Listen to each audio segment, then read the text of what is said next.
आकाशवाणी है। अब आप चंद्रिका जोशी से समाचार सुनिए।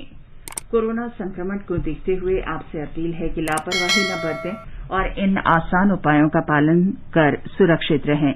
मास्क लगाएं, 2 गज की सुरक्षित दूरी बनाए रखें, बार-बार हाथ धोएं और साफ सफाई रखें तथा टीका लगवाएं। लोगों को कोविड से संबंधित जानकारी देने और उनके मार्गदर्शन के लिए राष्ट्रीय हेल्पलाइन कार्यरत है। इसका नंबर है 011-2397-8046 तथा 1075। और अब समाचार। प्रधानमंत्री नरेंद्र मोदी ने कल एक उच्च स्तरीय बैठक में देश में टीकाकरण अभियान की प्रगति की समीक्षा की। प्रधानमंत्री को टीकाकरण अभियान के विभिन्न पक्षों के बारे में विस्तार से जानकारी दी गई। प्रधानमंत्री को कोविड वैक्सीन की मौजूदा उपलब्धता, स्थिति और इसे बढ़ाने की कार्ययोजना के बारे में भी बताया गया। सरकार टीके की उपलब्धता बढ़ाने के लिए वैक्सीन निर्माताओं के साथ सक्रियता से प्रयास कर रही है और उन्हें अधिक उत्पादन इकाइयां स्थापित करने तथा कच्चे माल की आपूर्ति में सहयोग दे रही है। प्रधानमंत्री ने स्वास्थ्य कर्मियों और अग्रिम पंक्ति के कार्यकर्ताओं के टीकाकरण की स्थिति की भी समीक्षा की। उन्होंने 45 वर्ष से ऊपर और 18 से 44 वर्ष आयु वर्ग के लोगों की टीकाकरण की स्थिति की भी समीक्षा की। प्रधानमंत्री नरेंद्र मोदी ने कहा है कि भारत हर क्षेत्र में आत्मनिर्भर बनने के लिए दृढ़ संकल्प है। उन्होंने कहा कि वैश्विक कोविड महामारी ने इस लक्ष्य को प्राप्त करने की गति धीमी की है, लेकिन हमारा निश्चय विभिन्न क्षेत्रों में आत्मनिर्भर और मजबूत बनने का है। वैज्ञानिक और औद्योगिक अनुसंधान परिषद CSIR की बैठक की वर्चुअल माध्यम से अध्यक्षता करते हुए कल श्री मोदी ने कहा कि देश कृषि से लेकर अंतरिक्ष विज्ञान, आपदा प्रबंधन से लेकर रक्षा तकनीक और वैक्सीन से लेकर वर्चुअल रियलिटी तक आत्मनिर्भर बनने के लिए कृत संकल्प है। श्री मोदी ने कहा कि कोविड महामारी के समय में वैज्ञानिकों ने कोविड जांच किट, दवाइयों और ऑक्सीजन के उत्पादन में देश को आत्मनिर्भर बनाया है। प्रधानमंत्री ने 1 वर्ष के अंदर देश में कोविड वैक्सीन तैयार करने में भारतीय वैज्ञानिकों की भूमिका की सराहना करते हुए कहा कि जिस गति और पैमाने पर ये कार्य किया गया वो अभूतपूर्व है। मानवता को इतनी बड़ी आपदा से उबारने के लिए 1 साल के भीतर वैक्सीन बनाकर लोगों को दे देने का ये इतना बड़ा काम इतिहास में पहली बार हुआ होगा शायद। बीती शताब्दी का अनुभव है, जब पहले कोई खोज दुनिया के दूसरे देशों में होती थी तो भारत को उसके लिए कई साल तक इंतजार करना पड़ता था। लेकिन आज हमारे देश के वैज्ञानिक दूसरे देशों के साथ कंधे से कंधा मिलाकर मानव जाति की सेवा करने में जुटे हुए हैं, चल रहे हैं, उतनी ही तेज गति से काम कर रहे हैं। देश में अब तक 22 करोड़ 75 लाख से अधिक कोविड टीके लगाए जा चुके हैं। स्वास्थ्य मंत्रालय ने बताया कि कल टीकाकरण अभियान के 140वें दिन 33 लाख 57 हजार से अधिक टीके लगाए गए। 18 से 44 वर्ष आयु वर्ग के 16 लाख 23 हजार से अधिक लोगों को कल कोविड का पहला टीका और 31,217 लोगों को दूसरी डोज लगाई गई। टीकाकरण अभियान का तीसरा दौर शुरू होने के बाद से देश के 37 राज्यों और केंद्र शासित प्रदेशों में इस आयु वर्ग के 2 करोड़ 58 लाख से अधिक लोगों को वैक्सीन की पहली और 1,18 हजार से अधिक लोगों को दूसरी डोज लगा दी गई है।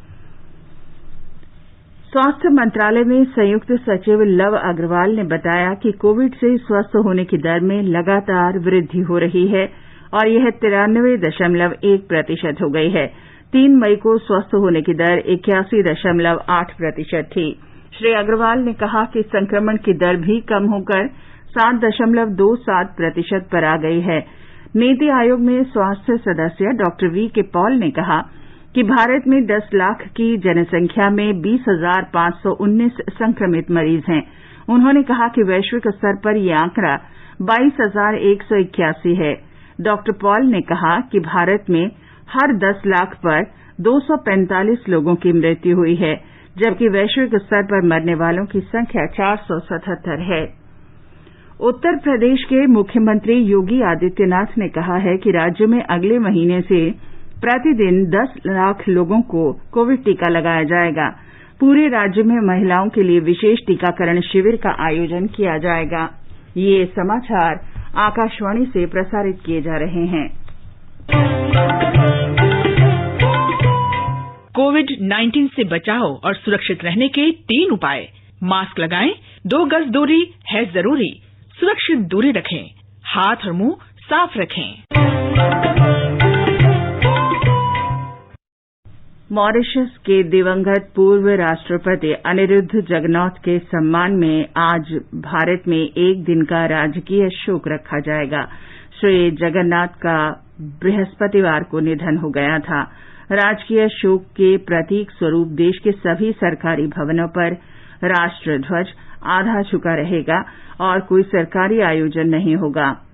राष्ट्रपति और प्रधानमंत्री ने सर जगन्नाथ के निधन पर दुख व्यक्त किया है। राष्ट्रपति रामनाथ कोविंद ने कहा कि अनिरुद्ध जगन्नाथ वैश्विक राजनेता, दूरदर्शी नेता और पद्म विभूषण और भारत के असाधारण मित्र थे। प्रधानमंत्री नरेंद्र मोदी ने सर जगन्नाथ के निधन पर संवेदना व्यक्त की है। आज दुनिया भर में विश्व पर्यावरण दिवस मनाया जा रहा है। प्रकृति के महत्व के प्रति लोगों को जागरूक बनाने के लिए ये संयुक्त राष्ट्र का सबसे बड़ा वार्षिक आयोजन होता है। संयुक्त राष्ट्र महासभा ने 1972 में स्टॉकहोम सम्मेलन में विश्व पर्यावरण दिवस मनाने की घोषणा की थी। इस वर्ष के विश्व पर्यावरण दिवस का विषय है पुनर्चिंतन, पुनर्सृजन और पुनर्स्थापना। इस अवसर पर प्रधानमंत्री नरेंद्र मोदी आज सुबह 11 बजे एक कार्यक्रम में वीडियो कॉन्फ्रेंस के माध्यम से हिस्सा लेंगे। इसका आयोजन पेट्रोलियम और प्राकृतिक गैस मंत्रालय तथा पर्यावरण, वन और जलवायु परिवर्तन मंत्रालय ने संयुक्त रूप से किया है। इस वर्ष के आयोजन का विषय है बेहतर पर्यावरण के लिए जैव ईंधन को बढ़ावा। रक्षा अधिग्रहण परिषद डीएसी ने लगभग 43,000 करोड़ रुपए की लागत से 6 पनडुब्बियों के निर्माण के नौसेना के प्रस्ताव को कल मंजूरी दे दी। बैठक की अध्यक्षता रक्षा मंत्री राजनाथ सिंह ने की। परिषद ने बाय एंड मेक इंडियन श्रेणी के तहत सेना के लिए 6,000 करोड़ रुपए की एयर डिफेंस गन और गोला बारूद को भी मंजूरी दी। हमारे संवाददाता ने बताया है कि सामरिक भागीदारी मॉडल के अंतर्गत पहला मामला होने के कारण ये ऐतिहासिक स्वीकृति है। रिजर्व बैंक की द्विमासिक मौद्रिक नीति में मुख्य ब्याज दरों में कोई बदलाव नहीं किया गया है। रिजर्व बैंक के गवर्नर शक्तिकांत दास ने बताया कि मौजूदा वित्त वर्ष 2021-22 में सकल घरेलू उत्पाद की वृद्धि दर 9.5% रहने का अनुमान है। रिजर्व बैंक ने लगातार 6ठी बार रेपो रेट में कोई बदलाव नहीं किया है। भारत ने उन नागरिकों की वीजा वैधता 31 अगस्त तक बढ़ा दी है जो पिछले वर्ष मार्च से पहले भारत आए थे लेकिन कोविड लॉकडाउन के कारण फंस गए थे। गृह मंत्रालय ने कहा है कि इन विदेशी नागरिकों की वीजा वैधता बिना किसी अतिरिक्त जुर्माने के बढ़ाई गई है। इन नागरिकों को वीजा की वैधता बढ़ाने के लिए कोई आवेदन नहीं देना होगा। राष्ट्रीय मुक्त विद्यालयी शिक्षा संस्थान ने 12वीं की बोर्ड परीक्षा रद्द कर दी है। शिक्षा मंत्री रमेश पोखरियाल निशंक ने कहा कि संस्थान ने ये फैसला विद्यार्थियों की सुरक्षा को देखते हुए लिया है। उन्होंने कहा कि 12वीं की बोर्ड परीक्षा के लिए अंकों का निर्धारण शीघ्र घोषित होने वाले मानदंडों के आधार पर किया जाएगा। डॉ निशंक ने कहा कि इससे लगभग 2.25 लाख विद्यार्थियों को लाभ होगा। केरल में दक्षिण पश्चिम मानसून की वर्षा तेज होने की आशंका के कारण 10 जिलों में येलो अलर्ट जारी कर दिया गया है। तिरुवनंतपुरम, कोल्लम, पत्थनमथिट्टा और पलाकाड को छोड़कर सभी जिलों के लिए येलो अलर्ट जारी है। आपदा प्रबंधन प्राधिकरण ने 40 से 50 किलोमीटर प्रति घंटे की रफ्तार से तेज हवाएं चलने की आशंका व्यक्त की है। मछुआरों को समुद्र में न जाने की सलाह दी गई है। फ्रेंच ओपन टेनिस में पुरुष सिंगल्स के तीसरे दौर में कल 6ठी वरीयता प्राप्त जर्मनी के अलेक्जेंडर ज़वेरेव ने सर्बिया के लास्लो डिजेरे को हराकर अंतिम 16 में प्रवेश कर लिया है। प्री क्वार्टर फाइनल में अब उनका सामना जापान के केई निशिकोरी से होगा। इसके साथ ही ये समाचार बुलेटिन समाप्त हुआ।